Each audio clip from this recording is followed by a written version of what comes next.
I'm now just going to finish by asking Sadiqa, we did not agree with the judges completely, mostly we agreed, but there were two things that we thought should have had a prize. So we are creating the Together in the UK special nominations. One is for Chelsea, who is a child, and she wrote a beautiful, beautiful essay on what it means to get right to remain. And Prosper wrote a song, a poem which I think is very appropriate to end with because it's about COVID times. So Sadiqa is going to finish the evening off with these two readings.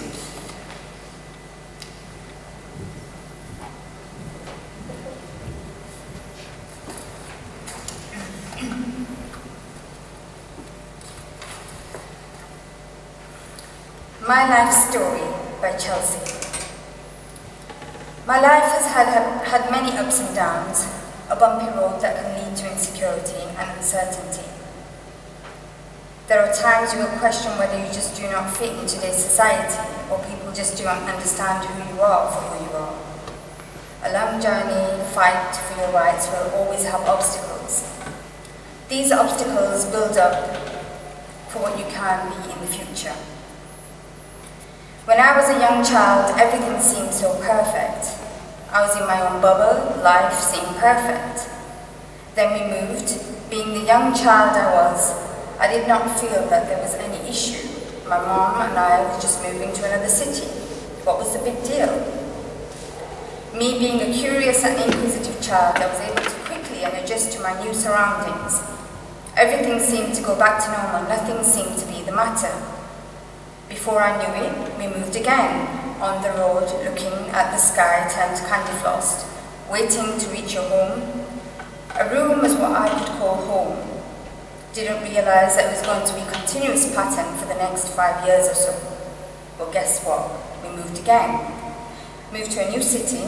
I began my primary education in this city. I began to fall in love with this city. People were so kind and generous. I had loads of friends.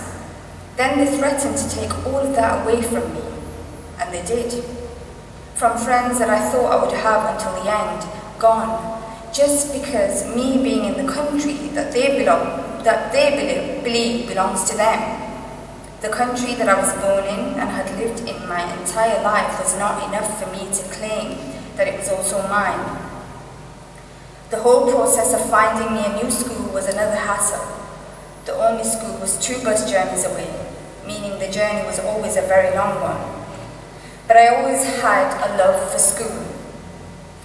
So I always looked at the positive of having the privilege of learning. I also made my first ever best friend.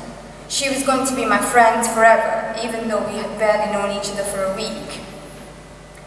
We would only play with ourselves, and we liked it that way. It was fun. Then we had to be parted from each other because of them. The people who just want you to feel miserable. In 2014, I came to Birmingham. This city seemed very big with lots of people. Then I met 2 people who I was going to consider as family forever. My time in Birmingham was where I was going to grow up and become more knowledgeable about the system and life. I lived in various accommodations that ranged from being okay to being absolutely rubbish. The worst place that I lived in was a flat in Aston. When you looked at the outside, it looked very posh, quite sophisticated and clean. However, once you were inside the building, it was completely a different place. A place that the social services thought was a suitable environment for a child to grow up in. Where people would fight and do the most terrible things. Where people would steal things. So much for wanting children to grow up in places that are safe and nurturing. When I mentioned stealing, it had happened to me. I had this bike that I was trying to learn how to ride, but we couldn't keep it inside the flat because there wasn't enough space to put it there. So we had to keep it outside the door. One day we were going out and then we realised that it wasn't there anymore. We asked people there if they'd seen it, but no one had. My mum filed a report to the police and we waited for a response. There was no reply until my mum had to call them herself. They told her that the case was closed because it wasn't worth persecuting. I always thought that the police were there to help you when you needed them, but in my case, they didn't want to help. How do you think a 7-year-old child would feel? I just felt sadness and disappointment. Finally, we left that flat and moved into a house. For the first time in forever, I had my own room and I settled down in a primary school. And behold, we were granted a leave to remain in 2018. I was able to finish my primary education with great SAT results. I am now in year 8 at a school in Birmingham. Well, my story was filled with ups and downs, but I'm happy with where I am now. Me looking back at myself grow up over the years just shows how much I have grown in age and wisdom. I hope my story inspires lots of children who are in the same situation as I was. You are stronger than you know.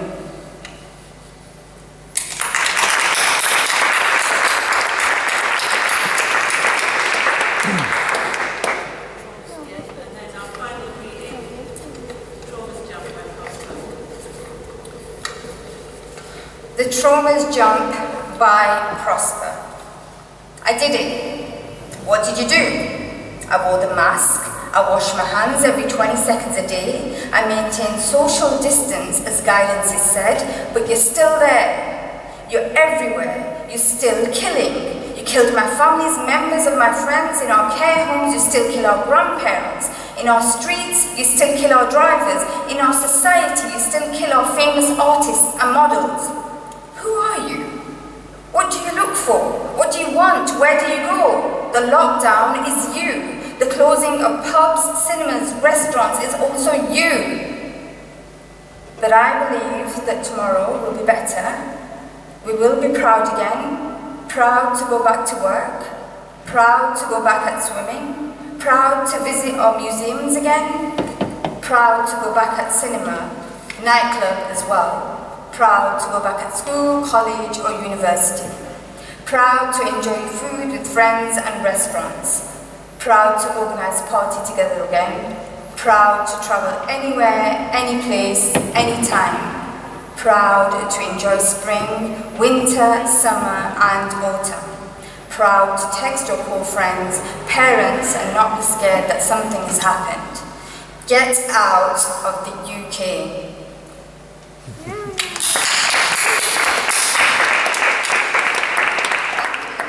Thank you for listening to all of those readings. They were great entries. Congratulations to all the winners. I hope you didn't get bored of my voice for all of those readings. I tried to give you a variation.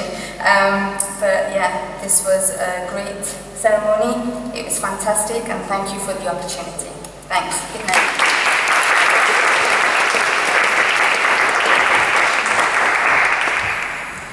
Thank you, Sadiqa, for some really powerful readings. Thank you so much, everyone, for coming. I found it very powerful. I've read the entries, but hearing them, it's very moving. And, you know, if you've migrated to the UK, I pay tribute to you. It's taken a lot of courage, it's taken a lot of resilience, and thank you for everything you bring to our country. Thank you very much for coming tonight.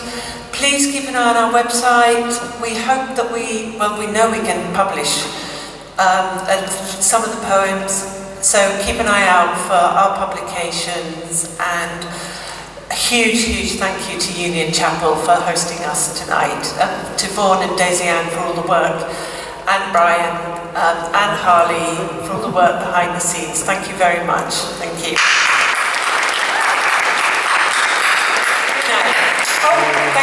Thank you so much to Ogo and Ben for being the wonderful musicians tonight. We don't have to have